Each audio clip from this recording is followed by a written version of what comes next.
Greetings and welcome to Torrid Holdings' second quarter fiscal 2025 earnings conference call. At this time, all participants are in a listen-only mode. A question-and-answer session will follow the formal presentation. If anyone should require operator assistance during the conference, please press star 0 on your telephone keypad. Please note that this conference is being recorded. It is now my pleasure to pass it over to Chinwe Abuelu. Thank you. You may begin. Good afternoon, everyone, and thank you for joining Torrid's call today to discuss our financial results for the second quarter of fiscal 2025, which we released this afternoon and can be found on our website at investors.torrid.com. With me on the call today are Lisa Harper, Chief Executive Officer of Torrid; Paula Dempsey, Chief Financial Officer; Ashley Wheeler, our Chief Strategy and Planning Officer, is also present and will be participating in the Q&A session. Before we get started, I would like to remind you of the company's safe harbor language, which I'm sure you're familiar with. Management may make forward-looking statements, including guidance and underlying assumptions. Forward-looking statements may include, but are not limited to, statements containing the words expect, believe, plan, anticipate, will, may, should, estimate, and other words and terms of similar meaning. All forward-looking statements are based on current expectations and assumptions as of today, September 4th, 2025. These statements are subject to risks and uncertainties that could cause actual results to differ materially. For further discussion of risks related to our business, see our filings with the SEC. With that, I'll turn it over to Lisa. Thanks, Chinwe. Hello, everyone, and thank you for joining us. Today, I will review our second quarter performance and provide an update on our strategic initiatives, including the enhancement of our product assortment, driving customer growth, and executing our store optimization plan. We are currently executing our strategic plan. Our 5 new sub-brands are resonating with the customers and will represent 25% to 30% of our assortment next year. We're on track for meaningful cost savings in fiscal 2026 as we execute our store optimization plan by closing up to 180 stores this year, reallocating our resources to respond to our customer shopping preference.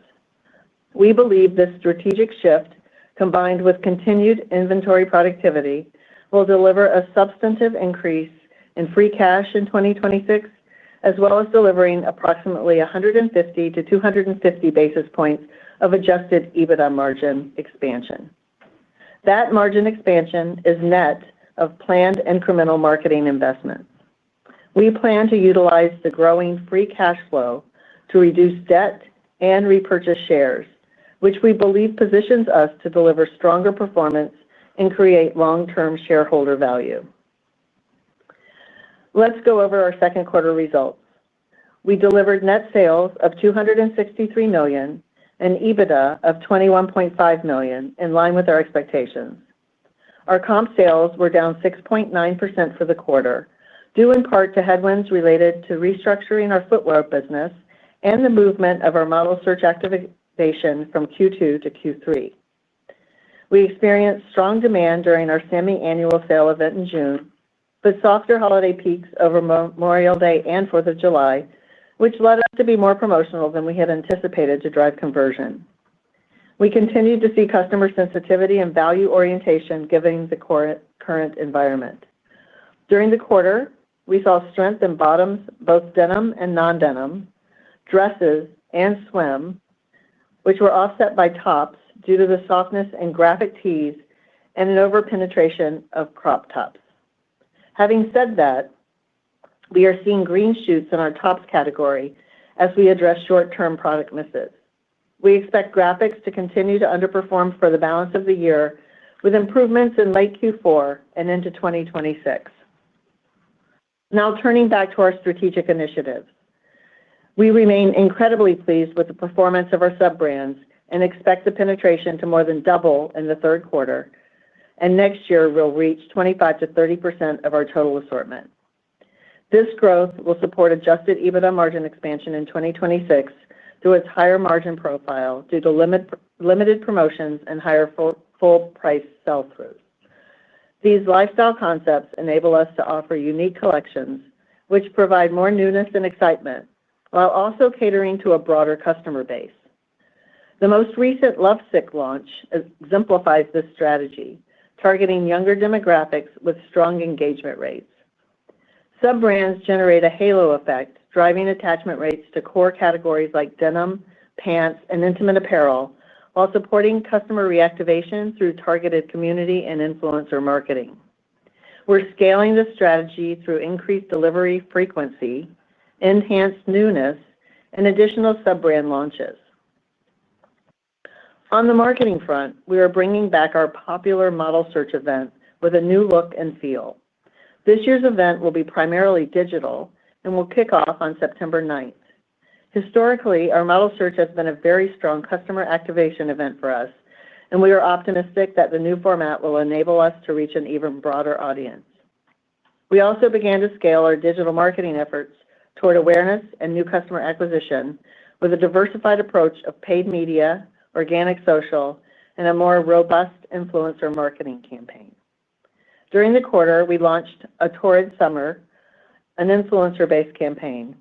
These event-based activations were held across the country in key metropolitan areas, creating millions of impressions. Each brand-building moment drove customer engagement and social relevance. We will continue to scale these types of activations into 2026, prioritizing customer file growth through strategic digital marketing efforts, continued influencer marketing campaigns, and organic social media initiatives.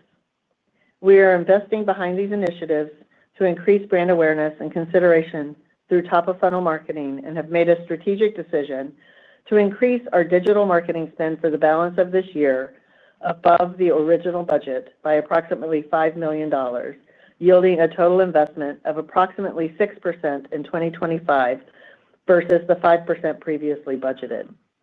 Based on the results of this increase, we will make the determination of the total increased investment for 2026. Next, our channel optimization strategy represents a decisive response to evolving customer preferences. With digital sales approaching 70% of total demand, we are executing a comprehensive realignment that capitalizes on this fundamental shift while strengthening customer relationships across all touchpoints. To that end, we have been closely tracking customer retention throughout the course of our store closures, and the results remain in line with our objectives. Our target is to retain at least 60% of customers, consistent with historical performance following closures. Encouragingly, retention trends from the 2025 closures are outperforming fiscal 2024, with a greater share of customers migrating to our online platform. This reinforces that our most loyal customers are increasingly channel agnostic and continue to engage with us regardless of format. These outcomes are supported by the more robust retention strategy we introduced this year, which incorporates a multifaceted approach with proactive customer outreach before, during, and after a store closure. Building on this foundation, during the first half of the year, we executed the closure of 59 underproductive stores in line with our plans. We remain on track to close approximately 120 additional stores in the back half of the year, bringing total closures to about 180. These decisions are deliberate and strategic, strengthening the overall fleet and redirecting demand to higher return channels.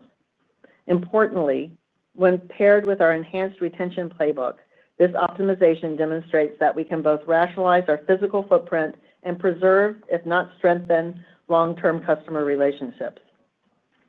As I mentioned, beginning in 2026, we will redeploy a portion of the fixed cost savings from the closure of unproductive stores into acquisition-focused marketing efforts to grow the customer file size.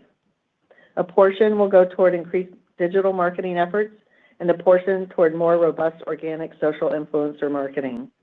And to reiterate, we expect to realize 150 to 250 basis points of adjusted EBITDA margin expansion in 2026 and a substantive increase in free cash, which will be deployed to retire debt and buy back stock.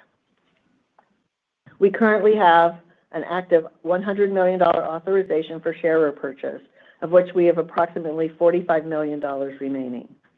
We also intend to deploy free cash flow to further reduce our debt, fortifying our balance sheet for long-term financial flexibility. At the same time, we remain committed to investing selectively in initiatives that drive profitable growth and improve customer retention, ensuring that our capital decisions not only provide immediate returns but also strengthen the foundation for future growth. In closing, I want to thank all of our talented team members for their unwavering dedication and support. We remain confident in our strategic direction, and the progress we're making positions us to drive improved business performance and meaningful shareholder value creation over time. With that, I'll turn it over to Paula. Thank you, Lisa. Good afternoon, everyone, and thank you for joining us today. I'll begin with a review of our second quarter financial performance, then provide our outlook and guidance for fiscal 2025. Our second quarter results were in line with our expectations for both net sales and adjusted EBITDA.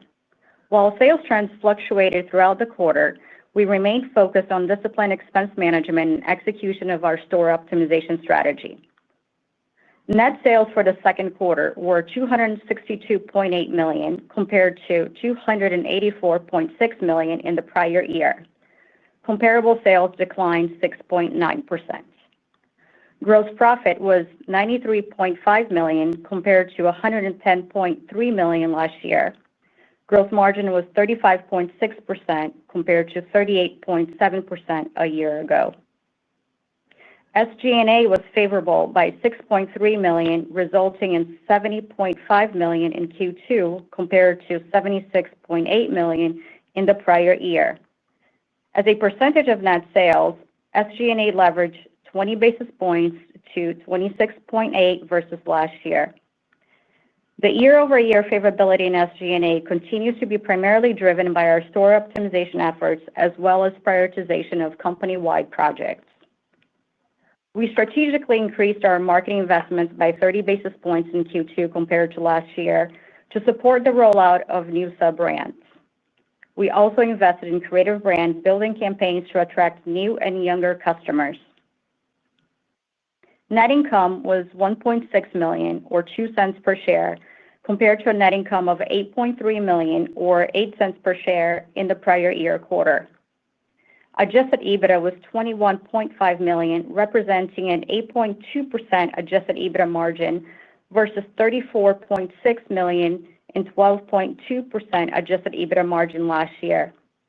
We ended the quarter with cash and cash equivalents of $21.5 million compared to $53.9 million in the prior year. As of August 2nd, we had $7.9 million drawn in our revolving credit facility. During the quarter, we repurchased approximately 6 million shares of our common stock at $3.50 per share, utilizing $20 million of the company's cash. The share repurchase was executed simultaneously with the secondary offering in June. Total liquidity, including available borrowing capacity, remains strong at $111.7 million. Additionally, we continue to strengthen our balance sheet by reducing total debt from the prior year by $8.2 million to $288.4 million. And at the end of the quarter, we proactively extended our ABL agreement from 2026 to 2030. Inventory totaled $130.2 million, which is approximately 1% higher than the prior year, primarily due to in-transit timing. We're managing inventory with discipline and anticipate some temporary fluctuations throughout the year. However, we expect year-end comparable inventory to be down in the mid to high single-digit range, with total inventory declining more significantly due to store closures. Turning to our store optimization strategy, we closed 57 stores during the second quarter and are very pleased to see retention from these closures performing at our target rate, which is consistent with historical levels and highlighting both the strength of our brand and the loyalty of our customers. We remain on track to close up to 180 stores in fiscal 2025, with the majority of the remaining 120 closures expected towards the end of the year to align with these expirations, minimizing incremental exit costs. The stores identified for closure are underperformers, averaging roughly $350,000 in annual sales and located in less attractive markets. We expect the sales impact to be minimal, as we plan to offset closures through target marketing investments and stronger customer retention strategies. We believe our optimization efforts will generate 150 to 250 basis points of adjusted EBITDA margin expansion, net of additional marketing investments beginning in fiscal 2026 and positioning us for sustained profitability. At the same time, our capital allocation priorities in 2026 will remain disciplined, strategic, and balanced, focused on enhancing shareholder value while maintaining financial flexibility. We intend to deploy cash flow towards share repurchases under our existing $100 million share repurchase program, underscoring our confidence in the inherent value of the company and our ability to deliver attractive long-term returns, while also reducing debt to further strengthen the balance sheet and support long-term growth. Turning to our guidance for fiscal 2025, we're updating our revenue outlook to reflect the current macro environment, which we believe is driving variability in sales trends in our business. We now expect full-year net sales in the range of $1.015 billion to $1.030 billion. For the third quarter, we expect net sales of between $235 million and $245 million. Given the changes in tariff rates since our last call, we anticipate up to $10 million in incremental headwinds to margins. We continue to proactively manage country of origin sourcing to minimize impact on our business, as well as negotiating lower costs from our vendors, creating operational efficiencies, and selectively taking price increases where we see value gap in the market. Our total tariff impact for fiscal 2025 is expected to be approximately $15 million, and we have mitigated 80% of that cost. We now expect adjusted EBITDA in the range of $80 to $90 million for the full year, which incorporates the higher tariffs announced in July and incremental marketing investments. As Lisa mentioned, we're investing an incremental $5 million in marketing in the second half of the year, taking marketing as a percentage of net sales to approximately 6%. For the third quarter, we expect adjusted EBITDA to be between $16 and $21 million. We still anticipate capital expenditures to be in the range of $10 to $15 million, focused on digital experience, store refreshes, and fulfillment capabilities to support our omnichannel growth strategy. In closing, we're making transformational changes to our business as we capitalize on lease expirations to optimize the size and locations of our store fleet. These actions will enable us to operate more efficiently, deliver consistent long-term growth and profitability, and fuel continued investment in our fast-growing digital channel, a critical engine of our customer engagement and future growth. We're confident that the steps we're taking today position us to create meaningful value for our customers, our associates, and our shareholders. Now, we will open the call to our questions. Operator. Thank you. With that, we will now be conducting a question and answer session. If you would like to ask a question, please press star one on your telephone keypad. A confirmation tone will indicate that your line is in the question queue. You may press star two to remove yourself from the queue. For participants using speaker equipment, it may be necessary to pick up the handset before pressing the star keys.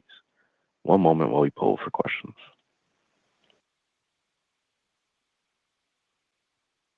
And our first question comes from the line of Corey Tarlowe with Jefferies.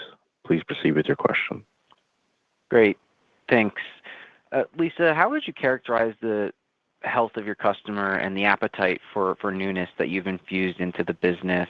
And then is there a way to put context around the lift that you're seeing from some of the sub-brands in stores and what that's expected to look like over the remainder of the year?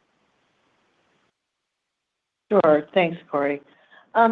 I would say that the health of our existing customer is very strong. We see continued improvement in terms of especially our top-tier customers, of their engagement and the transactions associated with that. We made an assessment, I would say 18 months ago or so, maybe a little bit longer, that we needed to reinvigorate the quality and innovation and relevancy of our product. And we've worked very hard over that time period and are very pleased with the customer reaction to the launch of those sub-brands and the halo that it gives some of our core businesses like denim and non-denim bottoms and intimates. So we're really pleased with that. We launched our very first sub-brand right after Christmas last year, 12/27/24, and we didn't have a robust delivery of sub-brands in the first half of the year after those initial launches, primarily because we wanted to see if they were going to work before we really chased into them. So the launches that, based on the success of the launches in the first part of the year, we have chased into the back part of the year, and all of the sub-brands, except for Lovesick, will deliver on a monthly basis from here till the end and on the go forward. As that happens, we would expect sub-brands to be about a total of 10% of our total business next year. And this year, and as we annualize all of that, we expect it to be about 25 to 30% of the business next year. We are bringing new customers to the brand, and in some cases, younger customers to the brand through these launches.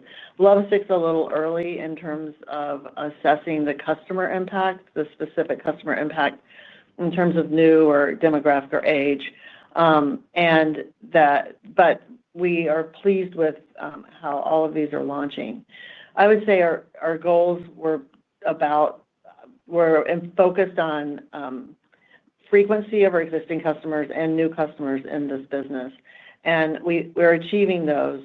The reason that we made a determination to increase our marketing spend for the back half of this year, as it aligns with a more aggressive store closure schedule that we've discussed previously, we think is prudent and strategically important for us not to wait until next year to really invest in this awareness and consideration and top of funnel. We feel confident with the sub-brand and the core business and assortment improvements that we've seen, and we feel like it's the right time to really press that with a broader range of customers, as well as focus on the retention efforts that we've talked about as we're closing the stores. So all of that rolls into, we think, a very responsible and exciting strategic initiative to drive both frequency of our existing customers, reactivation of customers who might have not shopped with us for a while, and bringing new customers and a broader range of customers to the brand. So very, very happy about that. I would say broadly, aside from the excitement we see with sub-brands, we do see choppiness with our consumer. We see, our consumers have a household income of around $95,000 to $100,000, and we know that based on our conversations with our sales associates and stores, that there is concern in terms of their discretionary spending on clothing. We think we have enough excitement built into the business to help offset some of those macro pressures.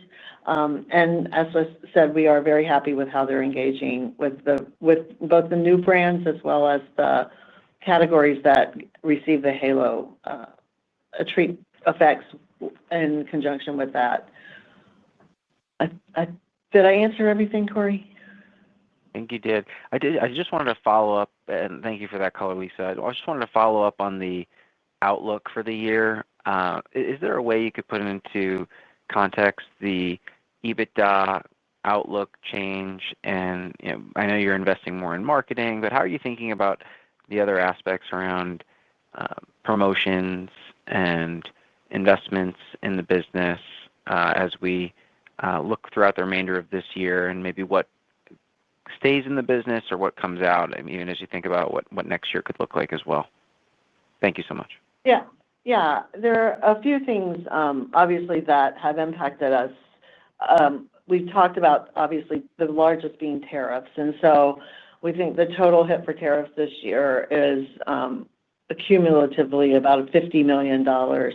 We've offset 80% of that, offset $40 million of that impact. And essentially, the impact of the EBITDA for the balance of the year really just presumes that we don't have more expenses to cut or more margins to drive associated with that last $10 million of tariff impact. We've done a lot on the sourcing side, and we'll continue to move on the sourcing side to offset that as we move forward.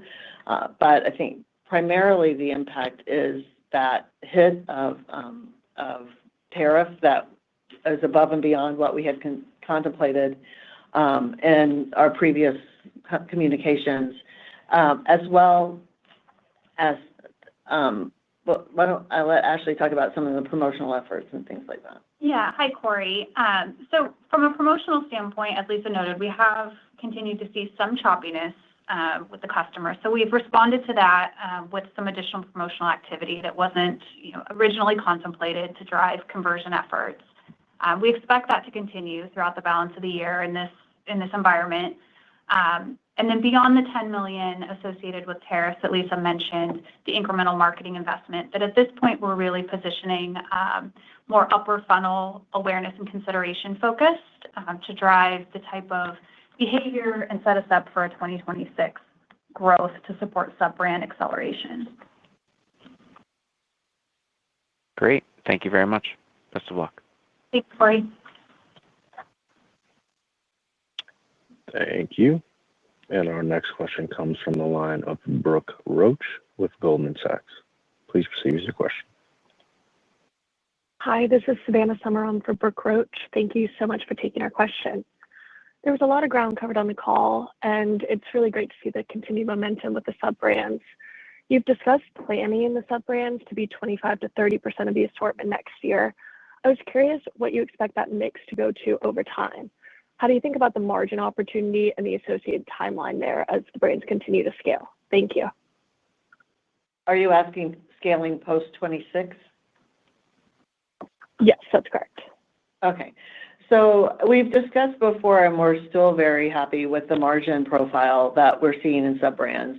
And it's delivering hundreds of basis points higher in product margins than the bulk of the business. And we're seeing that consistently perform as we roll out more and more deliveries of these. I think there are a few ways that we contemplate expansion past 2026 in this business. Whether and we'll test some of these ideas next year, whether there are stores that we convert to more of a focus on sub-brands. We've refixtured about 135 stores so far this year, and we'll refixture the balance of the stores by the beginning of next year. That refixturing allows a lot more flexibility in the existing stores. We already deliver 4 or have delivered 3 and are adding a 4th sub-brand that will roll out to stores, that have rolled out to stores and will continue rolling out to stores through the back half of the year. Some of our brands go up to over 200 stores in terms of their distribution. So we are learning a lot this year in terms of what those expanded assortments provide to the store experience for the customer. There are things that we will test next year, the idea of pop-ups, the idea of standalones for some of these brands. Our 2 largest brands at this point are Belle Isle, which is the more preppy kind of East Coast mentality brand, and then Festi, which is the more boho, free-spirited type of brand. And those are 2 brands that would be candidates for pop-ups or a more expansive store assortment. And then we'll learn and keep you guys apprised of that as we move forward. The idea was, as part of the incubation of these new concepts, first of all, as to provide an internal marketplace so that we don't become dated in terms of traditional plus-size mindset or plus-size clothes. The zeitgeist of this customer is very much more focused on fashion as they move forward. We stuck with fit too long as a company, where fit is essentially table stakes, quality is table stakes, and they really are very, very hungry for a broader fashion presentation. So we think we've set ourselves up well. We've set our customers up well to be able to provide many different lifestyle choices for them in these assortments. I think the teams have done a tremendous job in being able to develop these and roll them out.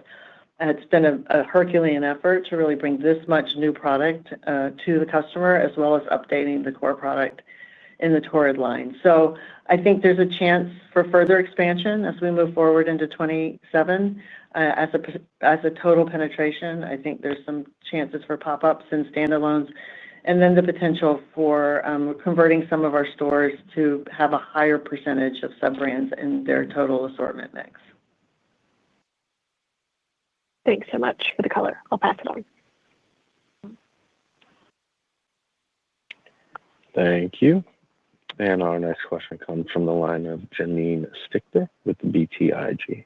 Please proceed with your question. Hi, everyone. You've got Ethan Saggi on for Janine. Thanks for taking our questions. So to start, could you provide any color on how the business performed exiting Q2 through August? Yeah.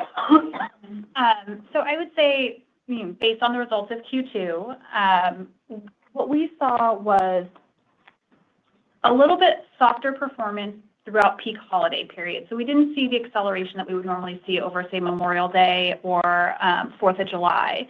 But outside of that, the business performed aligned with our expectations. We had a really, really strong June semi-annual sale event that we were very pleased with. The consumer, as we've mentioned, remains a little bit value-oriented, more so in this environment. And so we've responded to that with promotional activity to drive conversion efforts. And that's remained fairly consistent throughout August as well so far. Got it. That's super helpful. And then just a follow-up for me. So have you seen any customer pushback following your price increases? And then just could you elaborate on how you're thinking about additional price increases for the back half of the year? Our price increases related to tariffs are de minimis and very product specific. It's not an across-the-board price increase. So we haven't had specific pushback related to price increases related to tariffs.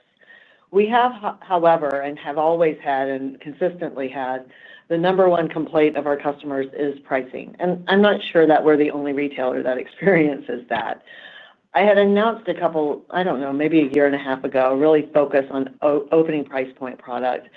And we did launch that. However, I have to be honest, we lost our way a little bit as tariffs kind of came on board and we were managing a very, very different problem in terms of production and pricing, cost of goods, supply chain.